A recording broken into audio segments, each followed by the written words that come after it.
My brother, yeah. My brother, yeah. Hey, how you doing? I'm Hoopy, your host, one of them brothers from Inglewood podcast, coming to you live and direct once again in the field. I want to say thank you for all of the support. Thank you for sharing and encouraging us, placing things in the chat. I'm going to ask if you'll do the same thing today.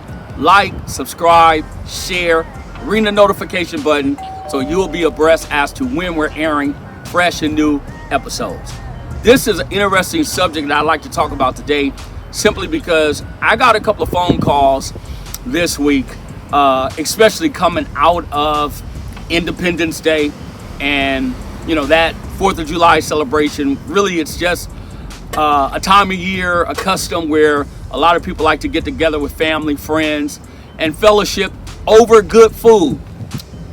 Not to mention great conversation. But nonetheless, it is a good time for me to really introduce a subject that I believe is a premier conversation that we all need to have. We need to talk about this in a very, very specific way as it relates to some of the things that are taking place.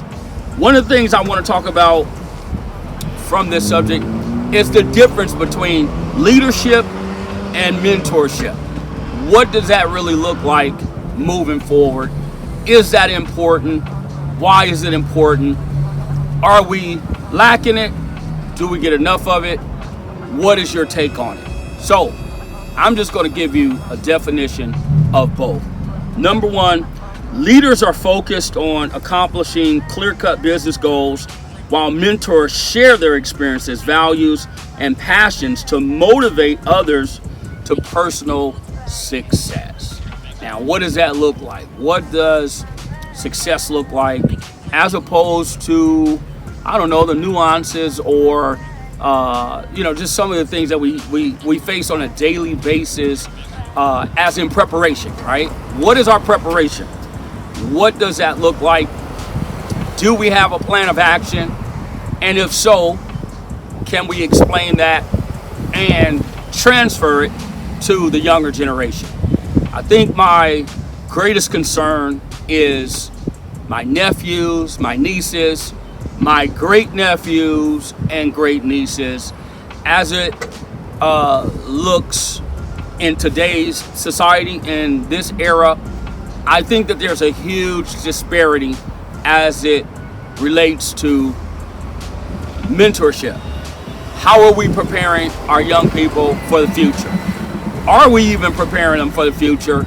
And in some cases, how does it apply? I know I'm asking you a bunch of questions as if, I don't have a clue. But I just want you to dialogue. I want you to add comments in the chat. I want you to talk about some of your experiences and give us some opinions, solutions. How can we push this narrative moving forward? Because I'm very concerned about my own children, which my sons are approaching manhood. By law, legally, they say when you turn 18, you're considered an adult. I believe it takes a lot longer for males, for boys that are developing into manhood and things like that. I think it takes a little longer for them to mature in that capacity. The females, they mature a lot faster. We already understand this by science, biology, sociology, and even psychology. We understand that for some reason females mature faster than males, okay? They also outlive males when you go on a percentage basis. But I just kind of want to contrast the two or link them together. Leadership versus mentorship, leaders versus mentors. How does this differ, and how can we pull the positive from both of them? I grew up with 3 male siblings. I was raised by a single mom. We were dominant as males to female in our household, but yet I had a strong mother who we totally respected. We obeyed to a large extent. We didn't always obey, but we did give my mother the ultimate respect. And so from that dynamic, we didn't actually get a hands-on, or let's say we didn't get hands-on training from my father, because my parents, of course, they broke up and eventually went their separate ways when I was very young. So I was 5 or 6 years old when that relationship was just totally dissolved. And so I looked to my older brothers, I looked to my mom, I looked to my grandfathers, because like I said before in a previous episode, I did have my grandfathers on both sides in my life. So there were male figures that was in front of us. Nothing could really replace my dad not being there, but it was still something from the aspect of a male figure, okay? And there was people that I respected. I respected both of my grandparents. I also had coaches. I mentioned this before, and I'm only saying this because it is our job, it is our duty as parents, as uncles, as aunts, as cousins, as educators, political figures, whatever is in our community, we should feel obligated to pour into the life of young people. And men especially, because boys really do want to be led. I know we got some situations that the narrative speaks differently. We got incarcerated young men, we have delinquent kids, male juveniles, but we also have female incarceration, and we have female delinquents that are truant. They don't go to school, they skip class and things of that nature, and they make poor decisions. They've gotten into trouble. So we're not just going to limit it to gender, although I really do want to speak to the male perspective. To be a good leader, you must be a good follower. You had to have followed leadership. You had to have been accountable. You had to develop the discipline and also the desire, the passion to be led. Because one day you may have an opportunity to lead. And I was told early and often by my former pastor, who's has transitioned some years ago. He always told me, he said, I believe you're going to be a spiritual leader one day. I believe you'll pastor a church. And I know that if you're going to be a good leader, you got to be a good follower. And so he taught me to learn how to serve, learn how to be subject, learn how to show deference to those that are leading you. I think in scripture, the Bible says, obey them who have the rule over you. I believe that's in Philippians. Apostle Paul talks specifically about parents, children obeying their parents, and then talks about spiritual leaders and spiritual sons and daughters respecting and showing reverence for those that are leading you, watching out for your soul, okay? So we learned from a fundamental standpoint growing up in church that respecting leadership and following leadership was a positive thing, because one day you would be placed in a position of authority and you would want others to respect you, obey you, and follow your lead, okay? So leaders are very scarce, especially in this time and day, because we have a lot of people that are influenced by the secular aspect of humanity and living. We have the internet, we have mass media, television, we have movies, we have all of these different things, audio, video, and it has become a strong influence in the life of people, young, middle-aged, seniors, or elderly, all facets of ages, walks of life, situations. We have influence, okay? And so it is a very, very important time for us to develop as leaders and to place accountability on those who are actually leading us. Parents, I know that children don't have the authority to tell a parent what to do, what they're not going to do, what they are going to do. But I still believe by being a good child and being a good kid, you can actually communicate or walk out your responsibilities as a young person that will influence your parent to be a better leader.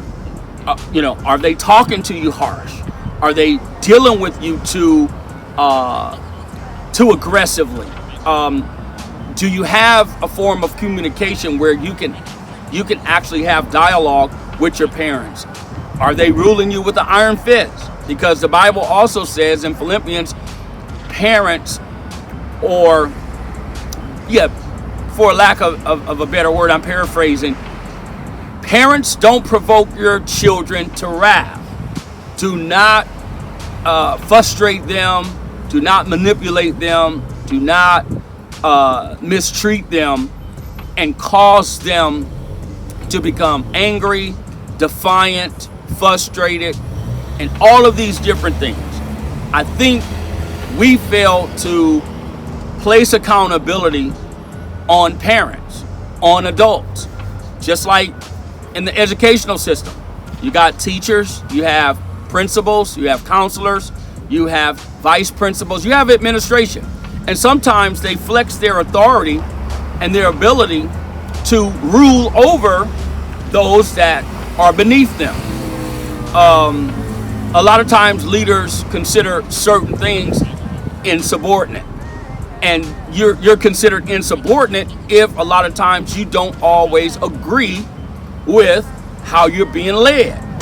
And I think there's a fine line as it relates to what a child, what a young adolescent, a teenager, a young adult will say in response to how they're being treated. But I just believe that everyone deserves a voice. When I was married and my ex-wife and I sat down to discuss how we were going to discipline the kids, how we were going to administer consequences, and so on, we really had to agree as it related to what was best for the children. I had my way of raising the children, or I had my way of dealing with their, let's just say, infractions, or things that they may have not aligned themselves with, things that we wanted, and then she had her way of actually dealing with the children as well. So the influence was always there. The effects of our leadership was always in front of them, simply because they had respect or reverence for us as their parents. We were mommy, I was daddy, she was mommy, and that's how our children saw leadership. My middle child, I remember it so vividly because this probably exists to this day. He'll politely ask, "Dad, may I say something?" I say, "Yes, sure." and he'll always give me his opinion. If he likes something, he'll tell me. If he doesn't like something, he'll tell me. I always wanted the children to have a voice. My ex-wife agreed to the same thing, that we would allow the children to express themselves and have a voice, and that we would not steal and take away, suppress their voice. We taught them how to be respectful. We taught them how to communicate in a sense to where they could, at their level now, because they were at stages, at their level, we taught them, okay, I heard you, but next time say it like this, or don't be so emotional about it to where, so we kind of groom them within, watch this, within their personality structure. Every child is different, regardless of how many children you have, you and your spouse, you and your partner. Regardless of how many children you have, they're not the same. They're different in personality. They're different as individuals. All rules apply.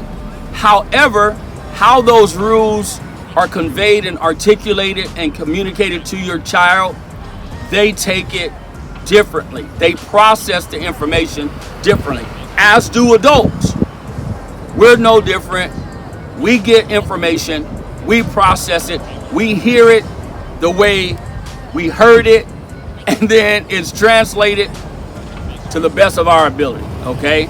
So you got adults that don't always agree, or they don't always walk away with the same understanding. But that's why communication is very, very important. So leadership is really accountability for your actions, because your example is what's on display for all to see and to follow, okay? So in leadership, you must have strong character, you must have consistency, you must have compassion and mercy on those that you are leading. You shouldn't be leading anybody with an iron fist. You should not be dogmatic and demonstrative and one way. It shouldn't just be your way or the highway.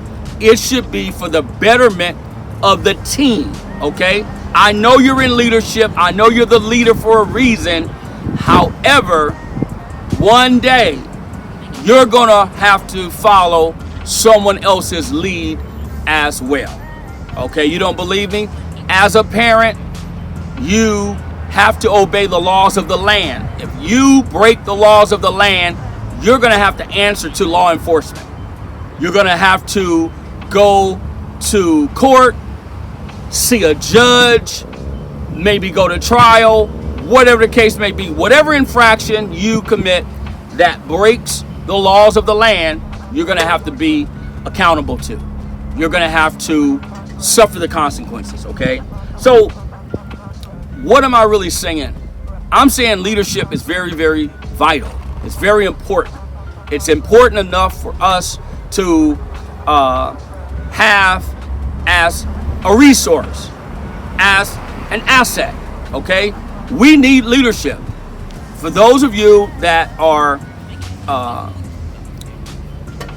a respectable age, you've gone through some experiences, you should understand by now what leadership is all about and how to carry that out in your personal life, as well as delegate or delegation through the authority you may have over others, okay?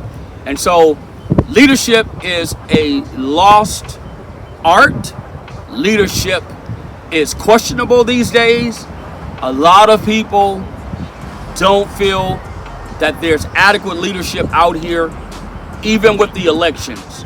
This process and the candidates that are running for office, a lot of them are questionable. Has a lot to do with their character, has a lot to do with their background, has a lot to do with things that they've displayed in their past, okay? And so a lot of times, if the truth be told, it's hard for many people to just let the past be the past. It's hard for a lot of people to forgive, but we have to forgive. Forgiveness is for us. It's not so much for the person that offended you, the person that committed the infraction. It's really for you. It's for you to process and let it go, okay? Forgive. And I know it's hard to forget, but when you really, really are done with something, that stuff begins to just fade. I'm not saying that it totally leaves your memory bank, but it doesn't matter anymore. It's not a factor to where you can't move forward because you can't forgive and you can't get past something. So leadership has a lot to do with character, has a lot to do with character development. And if we're going to really be good leaders one day, we got to be good followers. We got to learn how to process information and respect leadership as a whole. Now, I know people go, well, my boss, she's not fair, or my boss, man, he plays favoritism. Hey, I get all that. I understand a lot of things are, not always fair, but it's how we process it. That's how we go about things that we may not like. I learned this many years ago. There was a spiritual leader that really emphasized this. I've heard him in many different sermons, and he talked about the definition of obedience. And what he said, it just stuck with me. He said obedience is not doing what you're told, it's doing what you're told when you don't want to do it, when you don't like it, when you don't always agree with it, but you still do it.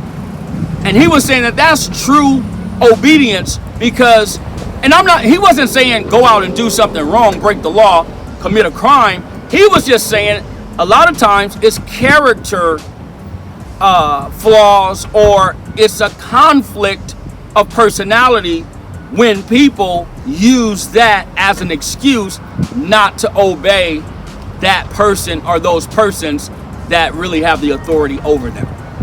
And so just because you may not like a person, you may not like their ways, you may not like some of the things that they do, if this is something that's being handed down to you as a directive, it's not good to be insubordinate. It's not good to be controversial.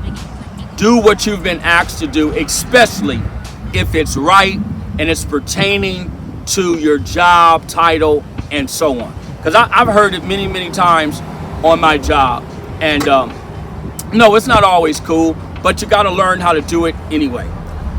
Now, to get to the aspect of I talked about leadership, but also when you start to parallel it and you look at some of the things that we have to deal with as individuals, we still have to say to ourselves, okay, leadership is one thing. What is mentoring? What is mentorship? And I'm gonna help you with mentorship. Mentorship is actually like a transfer. It's an impartation. It's a exemplary action. You're displaying and you're teaching what you know. You're actually helping someone excel, succeed, because you care about their success. Okay? A mentor is someone that's constantly teaching, training, exemplifying fine character, exemplifying wisdom, knowledge, understanding, things of that nature. This is why we need mentorship. This is why it's so important for us to find good mentoring. A lot of us, we weren't mentored. We thought we were being mentored, but we really were just kind of being tolerated, okay? a lot of people that had authority and influence in our life wasn't actually teaching us how to avoid the pitfalls, how to overcome obstacles, how to fight through difficulties.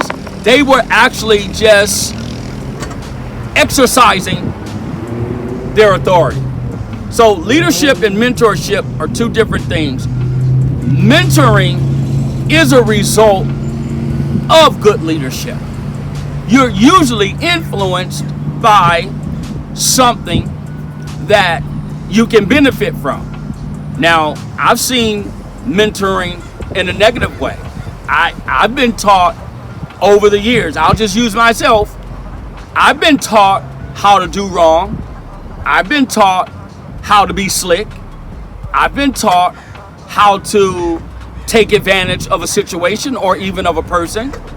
I didn't choose to just walk that out in my life every day, but I did learn the tricks of the trade from someone who was menacing, I would say demonstrative, and actually manipulative. They were teaching me how to be manipulative. Okay, I learned early and often how to maintain good character, how to obey, how to abide by the rules. Okay, so I was taught, my brothers and I were taught to obey the laws of the land, obey adults, elders, and people that were over you.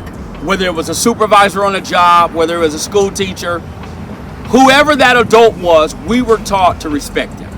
Okay, so as I close on the mentoring part, I want to say that our kids today lack leadership and mentoring because a lot of the transfer through mentoring is really selfishly done. We're only giving what we need to give so that we can get from that situation. I've seen it in coaching. I've seen it in careers, on jobs. I've seen this type of conduct and behavior, executed in various ways. Okay, and it's not cool. We should not reward people for bad behavior. We should not excuse people for poor behavior. We should hold them accountable. We should have conversations, and we should identify with what is actually happening in our life. Because if we don't, those things, those negative things, are going to be mentoring tools that some immature, inexperienced, young, middle-aged, older, it doesn't matter, will see that and start to reciprocate those tools that are handed down to them. So we need to find a mentor in our life that can help us navigate through the pitfalls and the trials that we encounter in everyday life. So leadership and mentorship are two different things, but both are a necessity. Okay, so I'm going to encourage you, like, subscribe, share, ring the notification button so that you'll be abreast when a new episode is airing. Okay, this car is coming to a stop. We have enjoyed the time together. I hope that you will continue to place comments in the chat, and hey, help us get the word out. We're trying to monetize this situation and get to dimensions through social media and other platforms so that we can have conversation. This is all about dialogue. This is all about transfer, okay? And that's what a mentor does. Imparts, transfers, and blesses others that are watching, that are beneath our watch or under our watch of authority, and we begin to help those shape and develop their lives. So thank you so much. Once again, I'm Hoopy, one of them brothers from Inglewood podcast, coming to you live and direct in the field. Take care. Peace. We out.